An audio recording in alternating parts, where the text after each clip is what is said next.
Hello, friends. I'm Kush Khandelwal, and this is Ageless Athlete. A few years ago, I started asking questions that would not leave me alone. Why do some people keep pushing mentally, physically, spiritually long after others burn out or break down? What does it really mean to age well when you still crave movement, meaning, and mastery? This show is my search for answers. Each week, I talk to elite athletes, everyday adventurers, and pioneering researchers who are stretching the limits of what's possible across age, injury, illness, and self doubt. You will hear hard won lessons, untold stories, and science backed strategies for building a body and mindset that lasts. For those of us joining for the first time, welcome to the show.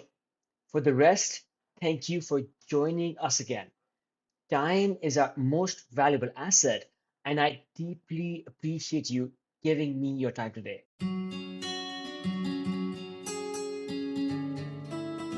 Hi, dear listeners. This is Kush Khandelwal from the Ageless Athlete Podcast, where we tap into stories and secrets of elite performance. Hope you have enjoyed the conversation so far with athletes across genres. This is an experiment to see if a podcast across these sports holds appeal. Love to know what you think. Write to me on my social media handles or email me at kush@agelessathlete.co. Today, we have a different kind of episode. We are speaking with one of our foremost experts on injury prevention, rehab, and training for climbing. Many of us would have heard and even benefited from Dr. Tyler Nelson's compelling advice via social media or even in person. Tyler is the founder of Camp for Human Performance, where he treats clients from across the world via telehealth and in his office in Utah. Tyler holds degrees in chiropractic and exercise science, where he specializes in tendon loading, very applicable to our sports. He is also a certified strength and conditioning specialist and teaches conferences worldwide on a host of topics. In a sport with freewheeling roots, Tyler brings rigor and scientific curiosity and dispenses well-researched advice, often by serving as his own guinea pig for testing new training and rehab methodologies. With a background in big walls and hard bouldering, for Tyler is a talented and experienced climber himself. I'm excited to hear his thoughts on advancements in training and science and current tools and tricks available for us to continue excelling in the sports that we love. We talk about how we learn to listen to our own body, how calisthenics and yoga is not so useful to climbers, what separates the elites from us ordinary Joes, and what does AI have to offer to training progression. Without further ado. Hi, Tyler. Good to see you. What's up? Thanks. Good to see you as well. Great to have you on the show. To kick off, would love to hear a bit about who you are, what do you do, where you're from, and then what did you have for breakfast today? Oh, dang. It's nice to not be on just a climbing podcast because I talk about finger stuff so much that it's going to be quite relaxing in some ways to not talk about finger strength training and injury. So thanks for the invite. So a little bit about me, I went to undergrad at the University of Utah, ended up going to chiropractic school. I did a master's degree in exercise science and was just for some reason super interested in tendon loading and because there's not that much research on it in science. And so I just got interested in that kind of avenue and then did my master's finish at the University of Missouri where with the football team, Mizzou helped them. And so I got a lot of exposure to the sports science side of exercise science from there as well. And then since then, I've just been clinically in Utah and just working with rock climbers. It wasn't always working with only rock climbers, but the last 4 years has been almost exclusively working with rock climbers. And what did you have for breakfast? I wish that I had a donut. I'm way into donuts in the climbing world. People I had some toast with, the way that I like to make it, which I think is really good, is toast with honey butter. And then I use from Trader Joe's an everything bagel seasoning. It's pretty Got it. What about you? Sounds like a strong, you have strong breakfast, strong sandwich game to be precise. I had a bowl of this multi-seed thing that I make with steel-cut oats and hemp seeds and chia, and then I just cook them with any kind of nut milk I have, and then I top it up with avocado and something to sweeten up, like bananas works well, and I find that I'm full for like many hours. Tyler, you have certainly moved on from your, I guess, your master's work in working with footballers. And, me, like many others, are avid consumers of the excellent content you put out on the web through your Insta and others. And there's so much science and thought and planning that you put into your studies that you share with us. How did you move from working with footballers into working with rock climbers, or let's say broadly outdoor athletes? And how's that transition been? And what's the feedback that you've gotten? Yeah, I think the transition was mostly just I was interested in climbing. I would consider myself more of as an educator. And that's essentially what physios and chiros and doctors do. They educate people on lifestyle choices and maybe try this instead of this and navigate this. And in the realm of like sports injuries, that's pretty much what people do. All of the other physical passive things that can be applied to a person are sensory changes. They're not really fixes. So I had that kind of in the background as like a philosophical difference maybe with what I was going to do for my job. So I actually didn't like having a in-person clinic because, and not that I don't like to communicate with people because I do, but when people come into an office, they expect to get some service and they don't want to sit and talk with you and learn about how they can help themselves. I always found that kind of a challenge to connect with people and have them take it upon themselves to help them to fix their problem or help themselves. And so then I went to mostly a virtual kind of business, which now I actually get a lot more enjoyment out of. And I don't know if that answered your question originally, but it does, and it leaves me with a couple of breadcrumbs to come back to later. But one question, yes, I should ask you is, can you describe what is it that you do today, and how do you help athletes? You talked about a virtual practice. What is that all about, and any other things that you do? I have a pretty broad scope of practice.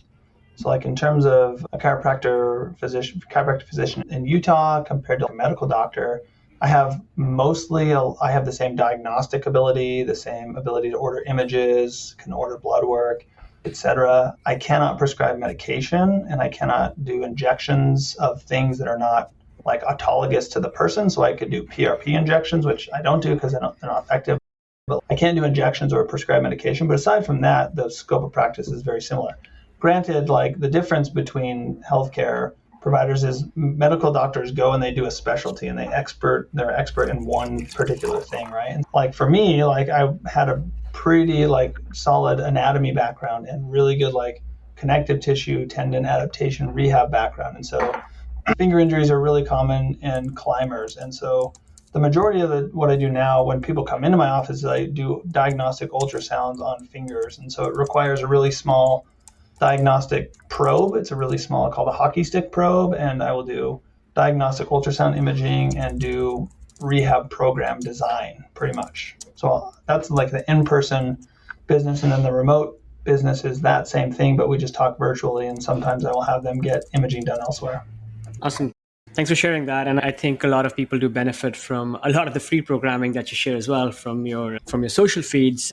Getting back to working with different kinds of athletes, a lot of the focus of the show is teasing out some of the improvements, the wisdom, and guidelines that have evolved on how to help older athletes keep performing as they get older in years, but not so much in desired performance and longevity of their athletic career. What are some of the most common questions and say performance complaints you get from older athletes? So I would say older athletes, the good thing about having a pretty deep understanding of what the science suggests is the cause of repetitive injuries, which are like golfer's elbow, tennis elbow, patellofemoral knee pain, Achilles tendonitis, shoulder tendinopathies, like I have a pretty good understanding of those things. I've spent a lot of time like researching those and like staying up to date is it's not as complicated as most people think that it is based on the pain that they have. And as we like age and we continue to be athletic, those small like tissue tears and the arthritic changes and the bone spurs and the cartilage degeneration and the discs thinning, like all those things are now considered pretty normal for a human. If you're walking upright for 50 years, 45 years, like you're going to have some wear and tear on your body. That's like pretty par for the course. And so I would say we can use a lot of the understanding of what we do know about the science to apply it to a whole bunch of different things. It's not always a direct one-to-one comparison relationship, but it's like we can extrapolate quite a bit and successfully. So I think the number one question that I probably get is, can I still perform my sport? And the number one like limiter that I will see is people will notice they will still be able to participate, but they will lose power output. So the connective tissue injuries, like the tendon-based injuries, or what appear to be tendon-based injuries, limit performance, not participation. So people don't have that high-end power output. They're not performing it as hard as they can or think they should, but they're still doing their thing.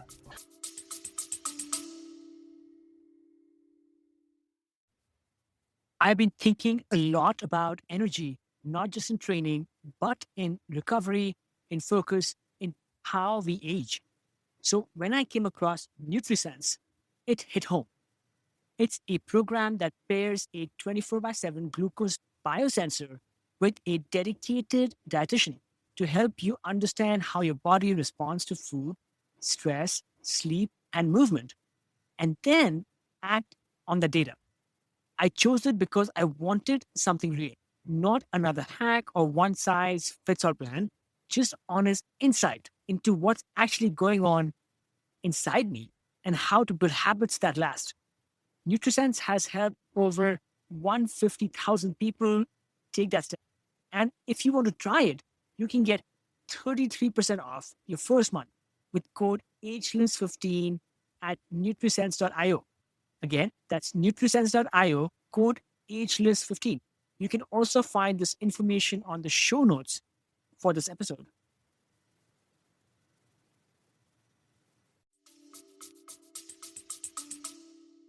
Wanted to double click on that for a second about being able to perform, but maybe not at the same standard that person might be accustomed to. It's interesting that some of the people I've been speaking to, some athletes who are in their 50s, 60s, and even 70s, some of them have actually seen performance gains in those later years. And actually, I'm talking both surfers and climbers. And one thing that I'm understanding is some of these athletes have approached, let's say, non-conventional advice for training at older ages, such as getting on system boards and training for power and doing things that you don't normally see older climbers do. So wanted to hear your opinion on how some of these people are able to actually utilize modern, demanding training apparatus and keep improving in those later years. And some of these are, I would say, more elite athletes. What are some of the lessons that we could glean for the more average person out there who is also getting older, might also have some injuries, but wants to not back down and try to get whatever improvement they can? So I think with maybe what I said previously is in the context of people that I talk to that have pain complaints. So typically people that will have pain complaints will have a performance loss with their sport for a period of time until it's managed. But I absolutely agree with you. That doesn't mean that athletes can't continue to progress in their sport. And that's been my experience as well.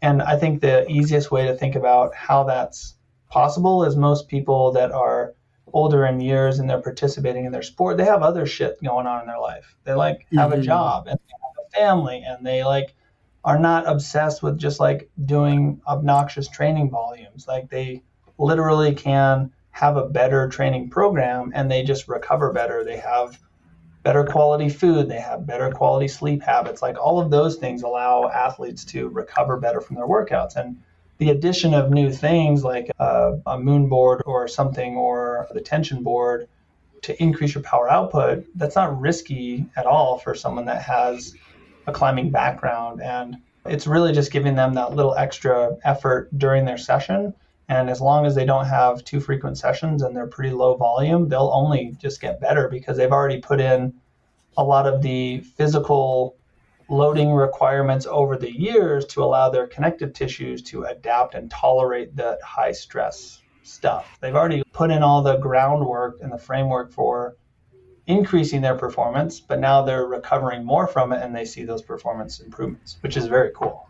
Absolutely. No, I love that. And you're right. One should separate out these two tracks, which is the injury prevention and the injury rehab track. And the second being the training and the performance improvement track. And I think you provide services in both arenas. I personally benefited from the training end of your services because I worked with you a little bit last year to get on a training plan myself. Unfortunately, my training ended prematurely because I got injured. And then I've been working more on rehabbing from injuries. And at some point, I hope to get back on a more structured training regimen. Getting back, actually, let's talk a little bit about injuries first. On the injury spectrum, can you help us understand what is, let's say, good pain versus what is bad pain? Because I think a lot of us, because we love our sport so much, we keep doing the training, keep doing the sport, despite feeling pain, despite feeling soreness. And where somebody else might have stopped. So I think there are maybe some kinds of fatigue / pain / soreness where one should maybe try to push through. And perhaps there's some other kinds of pain where if you push your body to do certain things, you might actually exacerbate the condition and cause, let's say, harm that's harder to recover from. Yeah, I think maybe one other thing to add from a couple of things you said before is like the strength training and the rehab. I think it's important for people to know that they're like the same thing. Pretty much. Like I usually tell people that a deload or a program like time off or weeks to months off is a really good time to do strength training. And so the reason that my business is more catered to athletes that have pain complaints, maybe they have acute injuries, but mostly it's pain complaints, they need to restructure their whole training program. I don't just need to give them a bunch of random things to do. And so the biggest, I'd say, waste of people's time, in my opinion, is to be able to go into a clinic like people did to mine when I first had an office and get some physical service to their body. And then the majority of the time spent is doing that thing. But then they leave. I didn't really help that person all that much. I told them as much as I could, but they weren't really focused on that. And so it's really about actually being more comprehensive with the person in front of you and understanding what their life is like and what they do. And then all we need to do is we have to adjust all the things though. We can't just give them stuff to do, which is confusing because a lot of people, when they have an injury, they think I need to do rehab, but then rehab to them in their mind kind of looks like low intensity, range of motion, lots of passive stretching, all the things that there's not science to support that those things are helpful in the context of getting or necessary to getting an athlete back to what they're doing. They can be used as stepping stones for people with a lot of sensitivity, but that's not my clientele. Most of my clientele are people that are doing too much. And if I give someone that's doing too much more stuff to do without taking away a bunch of stuff, that's not really helping them. That's a waste of their time. So I want to make sure we add that in because I think that's really confusing for people in general. They think rehab is low intensity, easy, range of motion, etc. But it can be strength training. And there's plenty of evidence to support that strength training is the closest thing to a miracle cure as we have for the aging athlete or pain complaints. It's not a miracle cure by any means, and every person is different, but it's pretty much the closest thing that we have as far as we know with just general well-being and health. And then, go ahead. No, absolutely. And I think this is one of those things that I try to even tell my parents and people of their generation that as older athletes or just older humans, one thing that does go out of control is muscle loss. As one gets older, exponentially lose more muscle. And one of the more sure shot methods to combat is strength training not with sissy weights, but with heavy weights. One other question. So going back to understanding pain, let's say I went out for a run. I come back, I have knee pain, right? And then that pain causes me to stop.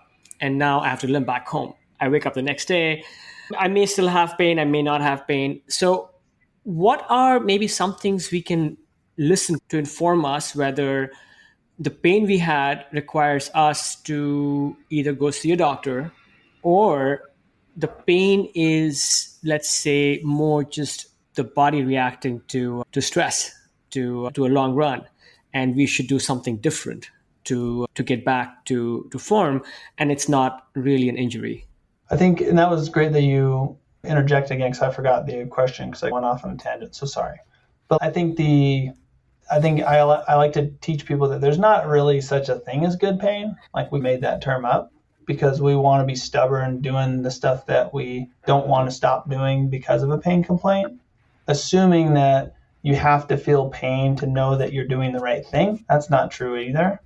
There's good reason to maybe push into a little bit of pain to know that it's okay, but that doesn't mean that you have to do that every time to make pain go away either. So another thing, when you mentioned, when something pops up, so let's say you're out running and your knee gets sore, right? It's not likely that it's that run that actually made your knee sore. Maybe you landed weird and you twisted it, whatever. But when I talk to my athletes on a call, I say, tell me what you've been doing the last couple months. And every single time there has been a sharp increase in some load, either a new load or the original load, beyond the athlete's current capacity to adapt to that load. And so that injury did not happen that day, even though they felt it. So your knee injury didn't happen that day, even though you felt that day. It had been coming on for months of time usually. And it always is attributed to something in their life, right? Maybe it's physical load, maybe it's work stress, maybe it's moving, maybe it's not sleeping. Like, it's not a simple thing to really pinpoint or nail down to one thing, but the physical loading is the easiest thing to manage. And so if athlete goes on a run and they're sore, like the next day they're sore again, you have to find a dosage of load that they can do where they break that behavior or that outcome where the next day they have pain, because that becomes an expectation for the athlete. And if that becomes the expectation, then that becomes the problem in itself in some cases. And so I would say for runners, like the knee-jerk reaction for runners is, okay, cool. You love doing long distance, low intensity, moderate paced exercise, right? And that's all they do all the damn time, right? That's only one kind of load to your tendons. It's a very low force, moderate velocity, strain-inducing kind of load to the connective tissues. That's very different than strength training, which is very high intensity, very low volume, very stress-inducing to the actual material properties of the connective tissue. So those athletes need to dump a bunch of the volume. They need to build up some tolerance in their connective tissue, and then they need to work back into running again. Makes so much sense. I think the two things I hear are, one is people try to ramp up their training, running, climbing, what have you, too quickly, and then the body complains. And then the second thing might be that often we have injuries that might stay asymptomatic for a while until you push them beyond an envelope, and then the body just throws its hands up. And I think that's maybe what happened with my shoulder. For many years, I kept pushing it with just some niggles, just some loss in range of motion. And then one fine day, I couldn't raise my arm above my ear. And I think that was my body saying, okay, enough is enough. You have pushed through these other signals I gave you, and now I don't want you to go and do this particular thing anymore. I want you to go and treat yourself. One thing also adding on is, often, Tyler, we're told, hey, listen to your body. If doing something hurts, stop doing it. I know you often advocate for continuing to practice the sport in certain cases. So let's say somebody, like you said, somebody has like a finger injury or finger pain, somebody has knee pain, maybe elbow pain. And again, when I started climbing, I was told, hey, you're having like elbow pain, rest that elbow, do the other modalities with compression and ice, and then don't stress that elbow for some time, give it complete rest. But I think sometimes you advocate for continuing that activity. So I think you touched on this earlier, but would love for you to expound upon how you advise in certain cases to continue the sport. Yeah, I think in rare circumstances, is considered risky to load like a sports injury. Now, obviously, like the exceptions would be like shoulder dislocations, ACL tears, full Achilles ruptures. There's the obvious fractures. There's the obvious exceptions to the rule, but most people that are getting a pops up one day and it sticks around a long time, those are not injuries that should be considered red or even yellow flags for mechanical loading and physical stress. The type of physical stress, I think, is important to differentiate for the person. It needs to change a little bit in some way, and the dosage needs to change. But very rarely is it like a hard, you shouldn't put load on that thing. At the beginning, if someone has like an acute flare up, let's say your shoulder, like it's okay to take a week off and not do anything. Like it is okay to, like if the individual feels like it's makes sense to not load, to let it chill out. I think that's pretty intuitive, and you kind of limp around for a little bit. But if I do that for too long, like the actual quantity or the amount of tissue that's injured in that context is probably not a huge amount. If I continue down the rabbit hole of not loading it, I will lose capacity in all of the other healthy tissues. And so there's an Australian physio, Craig Purdom, who is well known for using the donut hole analogy, I think maybe in the 90s, saying focus on the donut and not the hole. And so it's like there's more healthy stuff than injured stuff. And so you're probably okay to load. We need to maybe change the load to make sure you're loading a lot of healthy stuff. But in that context, it makes people's pain go away quicker than anything, because the pain is not a reflection of the actual extent of the injury. The pain is a mix of all the things in someone's life. Maybe there's some physical pain, but there's like a bunch of psychological stress. There's a bunch of fear. There's a bunch of sleep loss. Like everything gets thrown upside down. And so someone's pain is, because it's not reflective of the injury, it's almost always okay to keep loading them, even in the context of like rotator cuff tears. When people, I've had multiple clients with 50% rotator cuff tears, and they will go, I'll send them to get a surgical opinion, and they always get sent back, and they're like, keep doing rehab.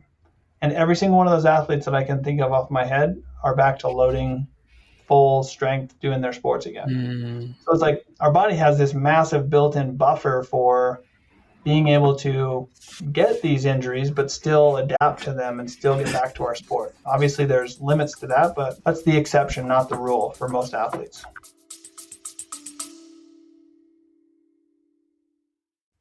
Friends, it means a lot that you're here. I pour a ton of heart into the show. The research, the interviews, the editing, it's all me, trying to share stories that matter. If Ageless Athlete has ever made you feel seen, inspired you, or just kept you company on a long drive, or better, over a run or a bike ride, I would be so grateful if you considered supporting it. Even a small amount helps keep it going, helps keep bringing the show to you for free. You can chip in at buymeacoffee.com/agelessathlete. Again, buymeacoffee.com/agelessathlete. You can find the link on the show notes as well. Thank you for listening and for being part of this. Tyler, I love that you brought the conversation right back to donuts. Oh, I always, for sure. That's my vibe, for sure. Yes. If people have taken like courses from me, I do a lot of teaching, and if there isn't like at least 5 pictures of with donuts in them, they'll be upset. I love it. When you visit San Francisco, we'll have to go visit some of the best donut shops. We have some donut aficionados in the area as well. Oh yes, we might be coming to San Francisco. I think we have a youth course there that Colin's teaching. Okay. If I can, we'll link up. Yeah, we'd love to get some donuts and coffee. Moving on a little bit, again, on the subject of specific, let's say, trauma that causes the injury. So you mentioned the rotator cuff stuff, and then it could be maybe somebody tore the ACL, pretty specific trauma that might have happened. So wanted to juxtapose that against things such as arthritis, osteoarthritis, that some of us start suffering from as we get older, just wear and tear, etc. And I'm wondering if your rehab protocol changes when it is something like arthritis that is diagnosed for one of your athletes.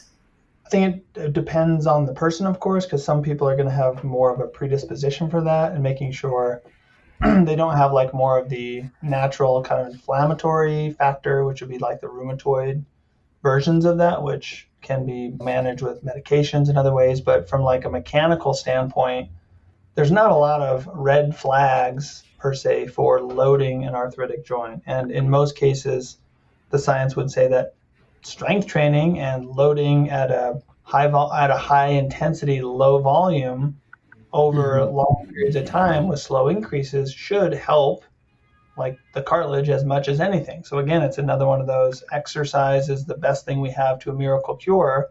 It's not a miracle cure, but it's like probably not risky necessarily. And this is really common in like climbers' fingers. Like climbers have ugly hands because all their knuckles are all janky looking because they load. Yeah. Now, the amount of, I always think about, every time I talk to someone that's been climbing a long time and they have a finger injury, I'm like, and they're like stressed out about it, I'm like, think about how much stress you put on your fingers over 20 years and you've had one finger injury. I was like, that's bananas that they can tolerate. They're small joints. But all matter has limitations. At some point, they get some sort of repetitive positional thing that creates irritation to the joint, and the joint gets swollen and the bones get hypertrophied. The ligaments get hypertrophied. The knuckle actually gets arthritis, and other joints get arthritis as a response to make them more stable. So like in the spine, if you took 1,000 people through an MRI scanner, most of that are like above 60, almost all of them would have arthritic changes to their facet joints in their back. And that really is just like your body responding to mechanical stress to make it more protective. So I think on the whole, like managing the pain is different than managing the pathology. The pain is people with pathology or findings on an MRI with no pain, they're not patients. But people that have pain complaints, even without MRI findings or with MRI findings, they are maybe patients, but they need not like a bunch of like passive soft tissue things. They just need like a more well-rounded, structured program for their life, more than like a single thing. Tyler, it was honestly mind-blowing for me as well, because I am one of those specimens with very misshapen fingers, a lot of synovitis on my fingers, and the hangboard protocol, which is hanging on your fingers for certain lengths, with certain repetitions over time, that really helped me get over my finger pain. So I think for that particular situation with finger range, absolutely. And I've given that advice to many people, sometimes even unsolicited, because I would see somebody at the crag or at the gym with like funky looking fingers. I'm like, hey man, if you're feeling pain, you need to get on that hangboard of yours a few times a week and teach your fingers how to gradually accept stress. Is that also true for other joints? Again, the knees, ankles, shoulders, elbows, etc., where perhaps the arthritis is, let's say, end stage. Let's say there isn't cartilage left and it's bone on bone. And in those cases, have you seen people do well with the weight training type of rehab protocol? It depends. I definitely don't see as many of those, but I would predict that they definitely are not going to respond to the same volume of like strength training and stuff. Like I would still like promote slow, controlled strength training with modified ranges of motion per the individual, right? Based on what they actually care about doing, which is why for rock climbers, I'm always like, all right, cool. Let's find a way to keep you loading your fingers to make you feel and know that you're still a rock climber, because loading is okay. Because if I give a bunch of exercises to someone that does not care about the exercises, the research shows they don't really help people generally. That's the problem with the rehab world, is people selling the idea that this thing is good for this pathology. But if the person doesn't give a damn about that, it's not a very good choice for that person. So I think those people need to be like managed more tightly than most of my clients, who are like pretty well equipped to navigate it on their own, because they're not going to have the same capacity. But most of the orthopedic surgeons that I know, or people that work in like the prosthetics, like replacement space, would say you do not want to get those kinds of things unless you absolutely have to. So at some point, if you really are bone on bone in the knee, like getting a knee replacement is like an okay decision and a personal decision for people, but some people will tough through it for a really long time. Like hips are the same way. Hips, most doctors will say, don't get a hip replacement until you can hardly walk and the quality of your life is really suffering.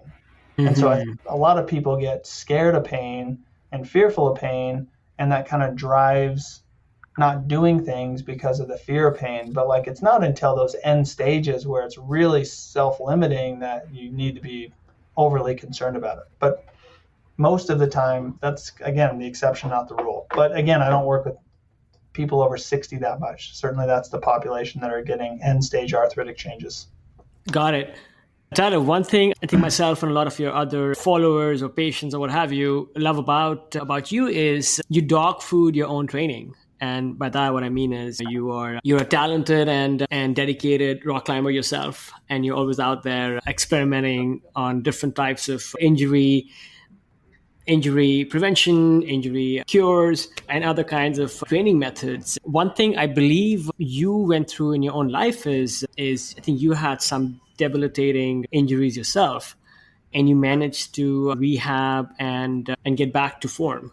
So maybe just if you want to just quickly share what happened with you and how did you prove the diagnosis, or rather the prognosis, wrong, and get back to doing what you love. Yeah, my case is super interesting because like the equivalent of dogs that get hip dysplasia, like humans can get hip dysplasia.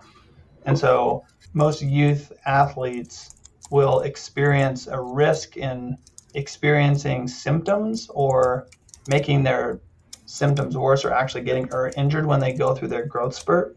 And so I played baseball my whole life, I wrestled my whole life, and I played football. And like when I was a little kid in elementary school, I was super fast, like always the fastest. I could beat people in races.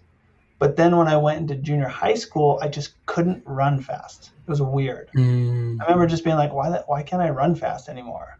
But I didn't really have hip pain that I remember. But it was definitely like a change that happened to my hip that was being expressed in that maturity phase when my bones were starting to grow and fuse together. So essentially the left hip is like the hip is a ball in a socket joint. And people can visualize like the ball is spherical and concave, and then the socket, and then the ball is just like convex and round. And so they fit good together, and there's ligaments around them, and there's muscle, and there's this range of motion, right? It has a pretty good range of motion. Mine is not built like that. Like my hip socket is bigger and flat. My ball or my femoral head is square.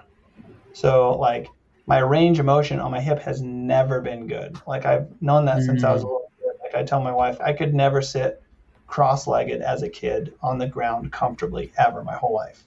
And so like when I was so that was kind of like the story that maybe didn't get seen when I was a kid. And so then when I went to college, after my bones were done maturing, like my hip and my back started to hurt all the time. And it didn't really present like hip pain, it presented like back pain.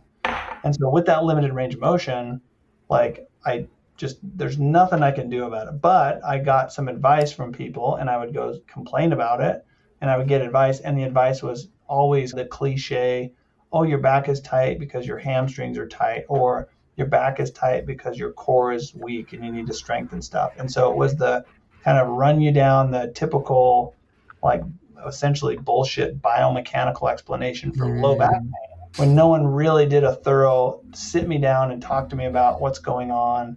Because I was super active, like I was climbing and backcountry skiing and going to concerts with my friends and painting as my job, going to college. So my life through college was just like, I'm a good example of I was just really tired all the time. And when you get really tired, like your body is like an ecosystem. And so when I get really tired, my hip is always the thing that hurts, always, still to this day. It presents like hip and back pain, right? But I can do a lot of stuff. I can climb, I can go backcountry skiing, I can lift weights with modifications, but there's other things that I can't do. I can't stand on flat ground for a long time. That always makes my hips sore.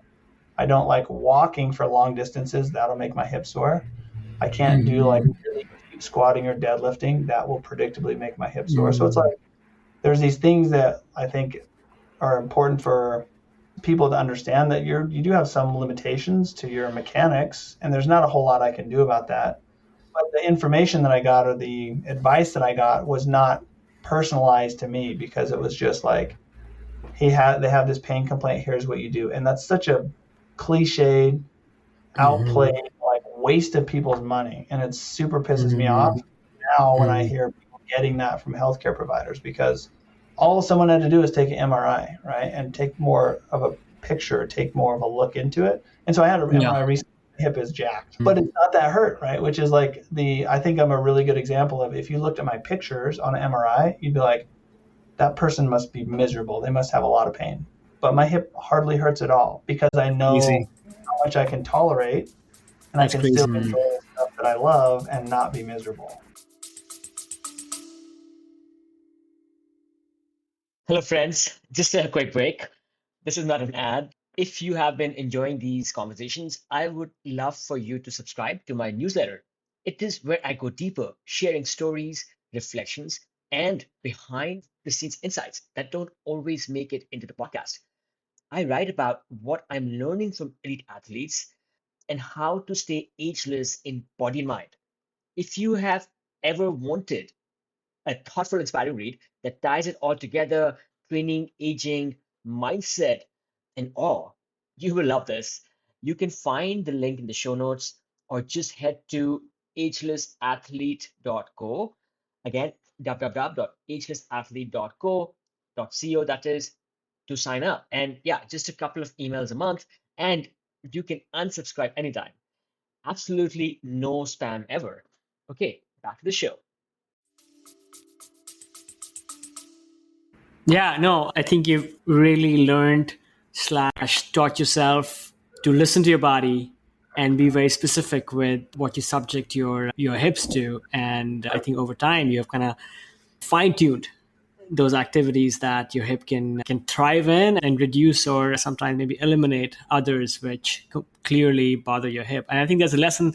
I think some of it, I think all of us as we get older learn on our own. Some of us who are more self-aware, they do it faster. Some of us, it takes more time. But I think that's the key thing, which is one can still continue to do a lot of things one flourishes in, and minimize others.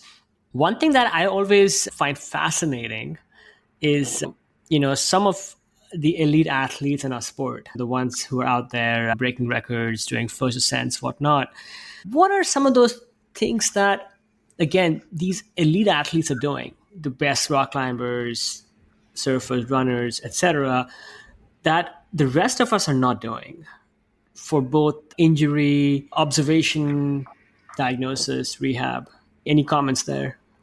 So yeah, this one's like really tricky, and I have, your viewers won't see it, but I have this like paper sitting in front of me. Essentially, it's like this one's a 2016 like International Olympic Committee consensus statement on load in sports and injury. And so it goes through and it talks about things that are considered internal loads and things that are considered external loads. So the internal loads are social stress, sleeping habits, diet, other healthcare factors, other risk factors, family history, etc. And the external loading is like all the physical stress with our sport, the dosage, the intensity, the volume, the recovery, etc. And like it all matters for the athlete and their ability to adapt. When we come down to the absolute significant difference between why professional athletes can tolerate more, it is genetic. That's not discrediting their work ethic or discrediting their skill set or discrediting what they do. But from my experience, most of the time in our space, the professional athletes, they give the worst advice because they don't understand really why it works for them or how they're good at what they do. They just do it. And the difference that these papers would validate is that those athletes literally can tolerate more physical stress than other people can. And that's a connective tissue thing.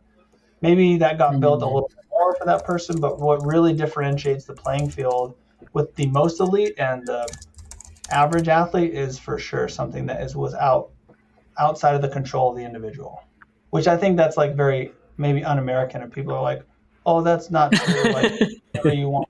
And I think that's cute and whatever, but I think that's naive as hell too, because examples like Michael Jordan and LeBron James and Kobe Bryant, those athletes have been killing it since they were kids. They didn't do shit different than someone else. They just were better, just like physically better.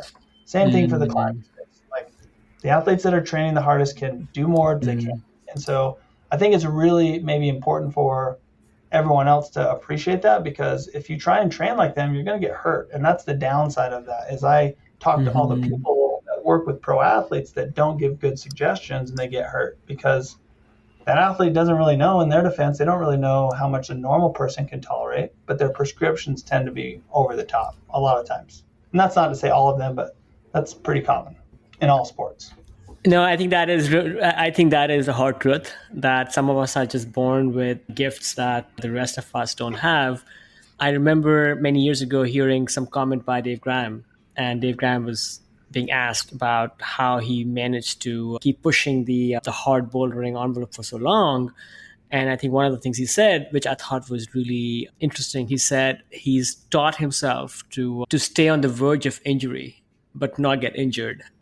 So I think it's probably a combination of just genetics and having the body capacity, the connective tissue, and maybe just some ESP, where he's able to really understand what his body is going through and push until he cannot push anymore and then stop there. And I think maybe a really important thing too is everyone wants to and professional athletes work their ass off, right? But so does the weekend warrior. I know so many athletes that care so much about climbing, they work their ass off too. And so what, the pro athlete, just because they have more time, they're doing more, their effort matters more? That's not the case. There's a lot of people that put in a lot of good effort and try really hard and do all the right things, and they just will not get the same response as the elite athlete. True. And that's just a hard reality of our world. And so I have, maybe because I'm 42 years old and I'm not a professional athlete and have a job, that doesn't hurt my feelings really. But for young kids, maybe that would kind of a stamp down on your thunder, right? And that doesn't mean that you don't want to keep pursuing your dreams and your goals, whatever. But being realistic about it, I think, is also a very helpful thing for just the average person. Tyler, what are some of those most common things you see that concern you, where you feel these are things that athletes should not be doing? You just keep seeing the same things over and over again. And maybe some things that you feel they should actually start doing, and they seem resistance to change. Ooh, the climbing world is super resistant to change. I don't know if there's things that I would say are for sure hard they should stop doing, because we don't have that much evidence to support anything in rock climbing, really. Mm-hmm. There's very low quality research and quantity of research, and that will change over time, of course. I would say maybe the most risky behaviors are really just climbing volume, just doing too much, too often. That will certainly stale progress. That will certainly increase injury risk. But that's not a single thing, but that's a mix of all the things. I would say probably the most useless thing that climbers do is a lot of calisthenic types of exercise stuff, body weight stuff. Just naturally climbers are strong. Their upper bodies are strong. They do a lot of stuff. And so they're naturally good at other things. And so one of the rabbit holes that we get ourselves into, that other sports did too, but now they have the research to say don't do that, but climbers don't have that, is they try and replicate movements or positions or things that look like rock climbing things, and they do them off the wall. The ability to adapt and get something from that, we can say that's pretty much a waste of your time. That's not strength training. That's not your sport. That's not end range stretching. That's just a skills acquisition for something that you hope transfers to your sport. But there's very little guarantee that the coordination of something that's not your sport will actually transfer to your sport, right? And so when it comes to strength training, the recruitment, the tendon stiffness changes, those are the things that we can say pretty confidently, those should transfer to our sport. But we still have to practice our sport. But there's a lot of the crossover between gymnastics is beautiful and strong and rock climbing is beautiful and strong, and we love each other, so but climbers do all the gymnastics shit, but the gymnastics athletes are not rock climbing for their training. So we're obsessed with trying to be like this other sport that is maybe stronger than us. I don't know. It's a very weird space, but climbers like that kind of stuff. As climbing enters the mainstream, Olympics now, and you find even federal governments are starting to actually recognize the importance of climbing to maybe as something that a lot of people engage in and starting to put money into it. You, of course, are leading a lot of the research and training, and I think there are others as well.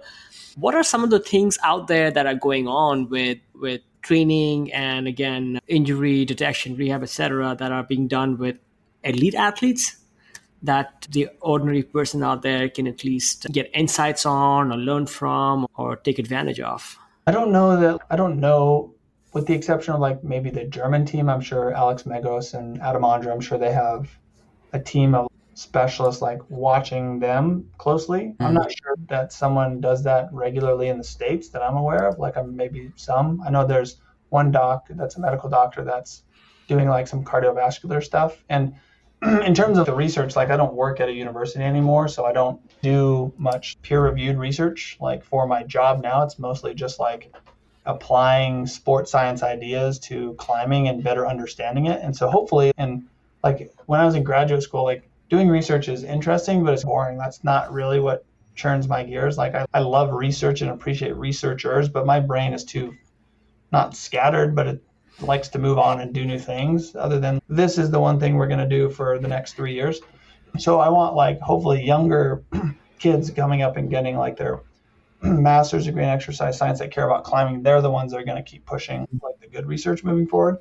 But I don't know that there's, from my perspective, I would say being able to measure force, and this is something that I'm known for, is like measuring force and measuring velocity are methods to detect fatigue.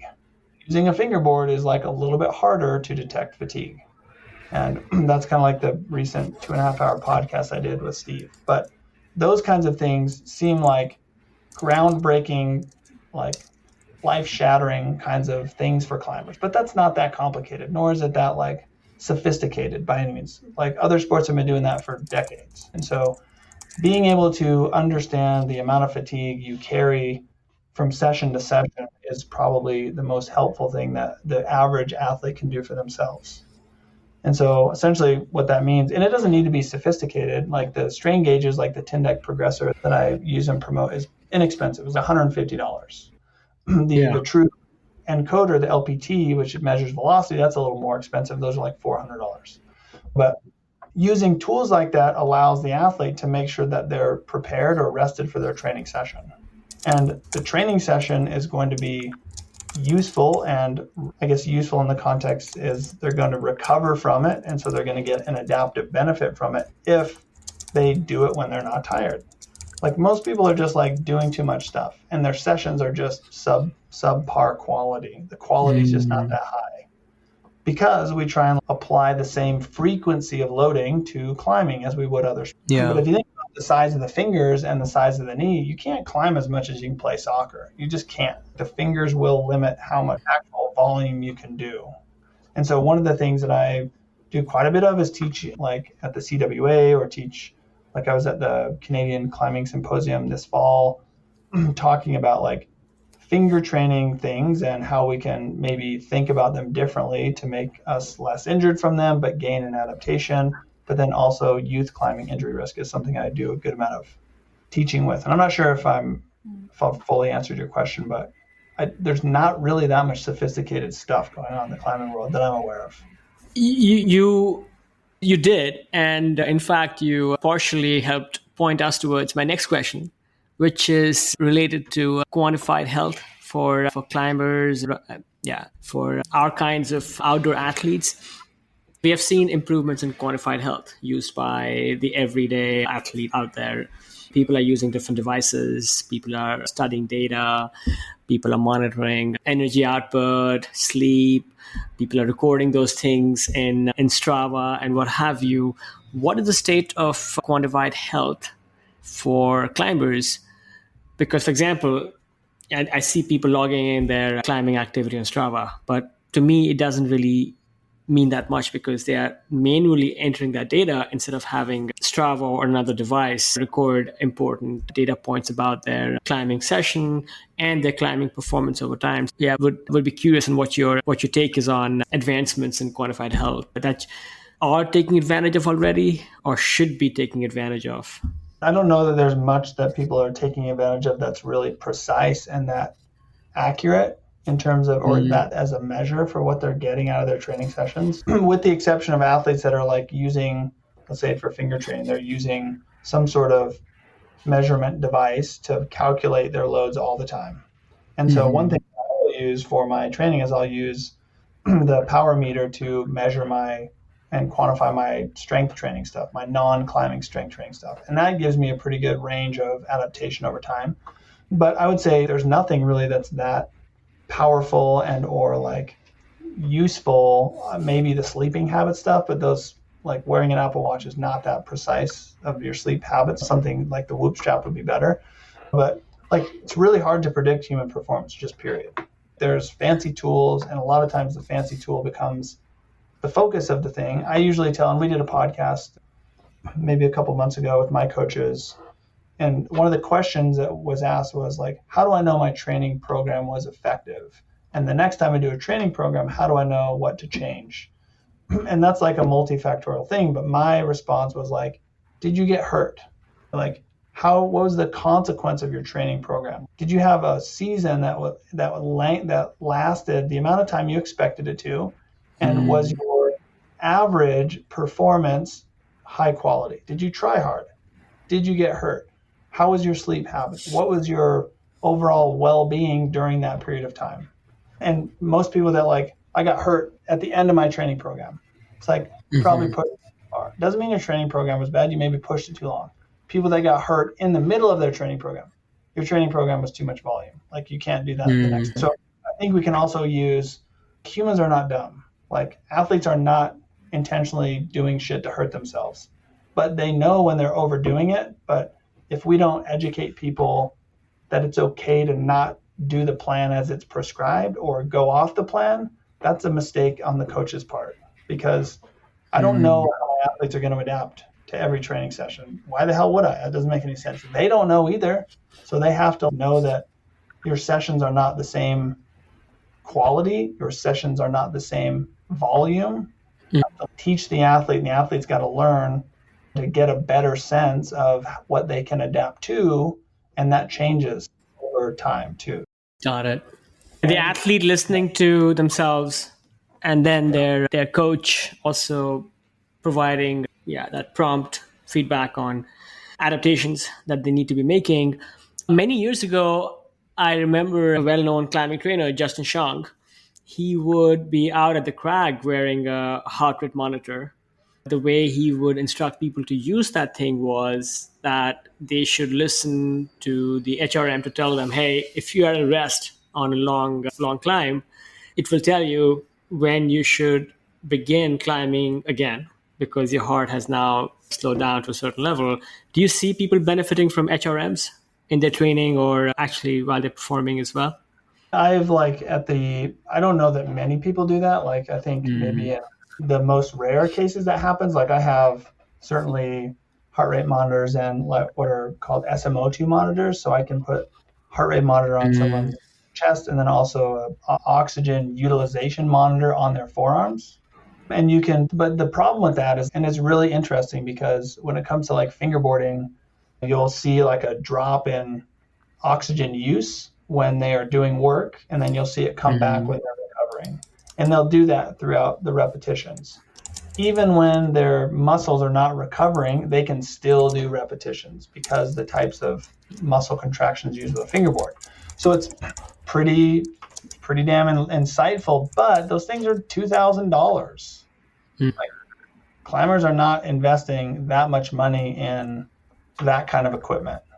And it's even like hard to sell to the larger community, because like I've tried to do this multiple times with our team and say, hey, I'll do this for free. I live here. Send my way, I'll do it for free. And there was interest, but there was like little follow through. So it's like the team's not big enough almost to be able to have enough eyes exploring all the avenues that would really help our athletes. So there is that we could use in that context for sure, but they're not being used, which is a bummer. Great. We are moving to the end of our session, but before we do that, just one last thing on this topic, which is when you look at the future of training, the future of rehab, what is it that you find most exciting? Do you see AI coming in and giving us some valuable tools? Something else that you're really keen to see develop? I think the like AI example would be an AI could give you like a generalized crappy training program that's very generic. but the AI can't really understand and care for the person enough to educate them on an emotional level that's going to be meaningful. Sure, make me a finger training program, whatever. It might work great. Might be too much volume, but easy to adjust. But they can't really sit and understand the person's emotional response and how stressed they are about a pain complaint and how that stress is influencing their training and how they need to adjust that. So I think in terms of being really precise, I think I've always been a fan of letting the principles of sports science guide the kind of direction that we take. But the art of coaching is like not that simple. The art of coaching is really what makes coaches and healthcare providers exceptional, because they have to connect with people and they have to think on their feet and they have to not freak out when the client is freaked out. And there's all these other factors that I think AI is not going to be able to do very well, at least anytime soon. But I don't know that much about that world. Maybe they do. Sure. Yeah, I'm curious. One thing that, again, climbers being a little bit more hippie than other sports, maybe we are not so good at, which is keeping detailed records, data about training and performance, which maybe today does not provide sufficient reserves for LLMs, large language models, to draw upon. But I'm curious if that changes. We are able to. I'm positive this is already happening in other sports, and I'm positive that maybe give it 5 years, 10 years, more money comes into the sport. People will start recording their data, and in that spectrum between coaching and training being an art and a science, we'll probably see some shifts happening towards the science spectrum. And maybe even people, experts such as yourself, are starting to maybe leverage a bit more AI in helping maybe fine-tune or inform training. Yeah, that'll be interesting for sure. I'm assuming that will happen. Great. One thing, one or two last questions before we wrap up. Any favorite climbing training book that you love, or maybe another kind of training research? I know that when I started climbing, we had just a few books out there, performance rock climbing, and then I think Eric Horst had a couple of books, but now there's so many other books people are putting out. I'm wondering which is your favorite climbing training book? And then I also like to read. And then secondly, just for fun, what's maybe a great climbing movie that you watched you would recommend? So I can probably say I don't read books very often. Like the downside of books is they're outdated too fast. Like things change. And I think a lot of with the exception probably of Eric Horst's book or Steve Bechtel's book, like those have some quantified, I guess the old Rock Climbing Trainer's Manual has some science stuff too. But those things are things change so fast. And so I think I probably never completed a full rock climbing book. Looked at pieces. I think probably Steve Bechtel's book is probably one I've read the most. And I forget which one. I have a couple of his that I think are good. Metal, I think, is a good one, but that's not as much like a training book as it is like a kind of informative skills discussion kind of thing. So I read research papers more than anything else. And if I'm not like reading research papers, like I'm not reading climbing shit. Like I actually don't watch like climbing competitions with few exceptions, or professional athletes climbing, or YouTube videos of athletes. Like I think like it's been good in some sense to like make my exploration of the science and modifications seem organic for me based on what I like read and learn and explore. So I don't do a ton of that. Additionally, for climbing movies, I do the real rock movies, just like the people pushing it. I like that kind of stuff. That's awesome. I love big wall climbing. To me, the purest, most interesting, exciting thing about climbing is big wall climbing or alpine style climbing. I don't like sport climbing that much for some reason. I like bouldering because it's pretty hard and it's sort of natural and you can do it right. I don't love sport climbing for whatever reason, but I love the big wall adventure kinds of films for sure. I love that movie, The Alpinist. That's probably the one that I've seen the most recent. That's the most badass and awesome. I hope you got to see it on the big screen. I know I did. And even with some idea of what I was going to expect, those opening scenes with Mark Andrew Leclerc, just free solo on-site ice climbing. That's so incredible. It really is like a feat of athleticism that like is far beyond anything I will ever do. It's amazing, right? Yeah. Because I've done maybe even beyond athleticism, a feat of human endeavor. It's just I think it's beyond athletics. It's like a human being capable of that kind of performance. It's unreal. Yeah, it's as close as you're going to get to a superhero status, right? As a human, I think. People don't do that shit. You don't just like walk up to an ice cliff and climb it with no rope. That's just not something that humans do. Like Honnold solos are incredible and those are amazing to watch.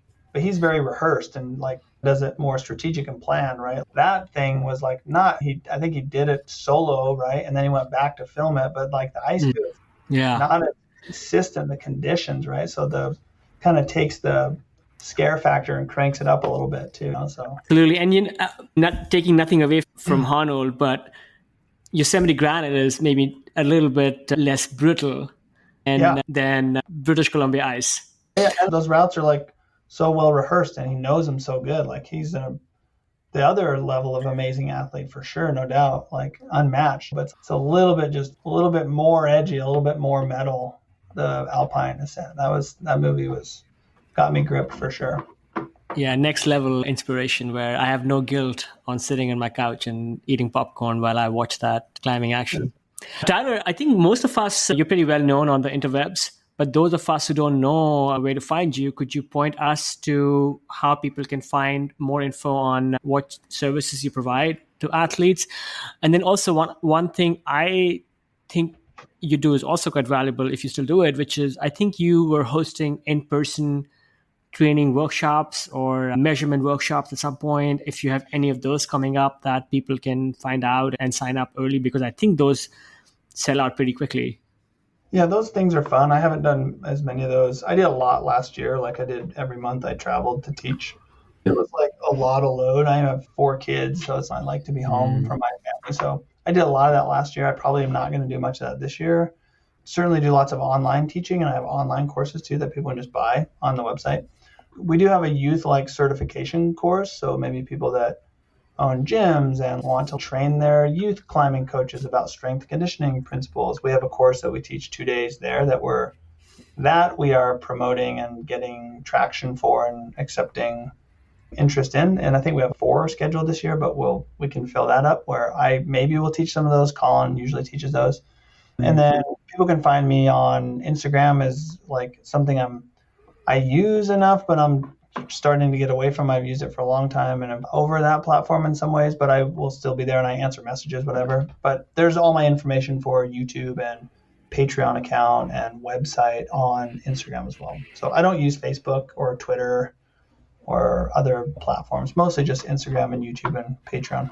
Got it. Instagram and YouTube. And then I think if people want to book private on your website, right?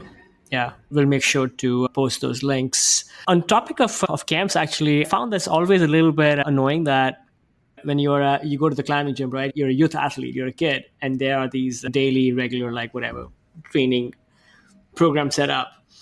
On the other end, if you're an elite athlete, again, you have the ability to go into immersive coaching programs. But let's say you're just a middle of the road, but obsessive average athlete. You often have to be self-coached.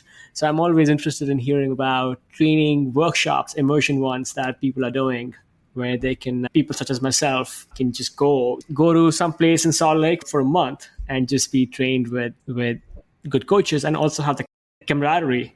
That's another topic to look into. And I hope somebody out there is thinking of doing those kinds of camps for the rest of us. I'm sure people do that stuff for sure. Like, I know it happens at like the USA like coaches training camp and at the setting level they do, but something that's crazy interesting is like in the climbing world that we're trying to maybe nudge a little bit more is to be a youth climbing coach. You don't need any sort of credentials other than a little bit of street cred from the gym and people like you and you're a good climber. Like those are the requisite things that you need. But in other sports, that's not enough. Like you can't do that if you're high school soccer coach or a high school football coach. Like there's no way in hell you're getting that job unless you have something to support that you know what you're doing. And not to say that they don't know what they're doing from a climbing standpoint, but prescribing things and making good decisions and helping the individual on a physical level as best they can requires more nuance. It requires more education. So that's the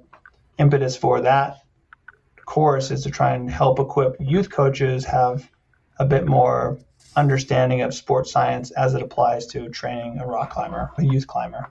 That is absolutely the way forward, though I will say as an old school climber, I sometimes have mixed feelings about our sport getting a little bit formal and commercial, but no, I think that is the right place for climbing to be evolving into. The problem is, like, most of those kids aren't going to grow up. Like, my kids grow up and they go out with me to the desert and we go like scramble and climb and do stuff. A lot of those kids don't do that. They grow up in a gym climbing and they just see what the big kids are doing. They do what the big kids are doing, whether that's a good idea or not.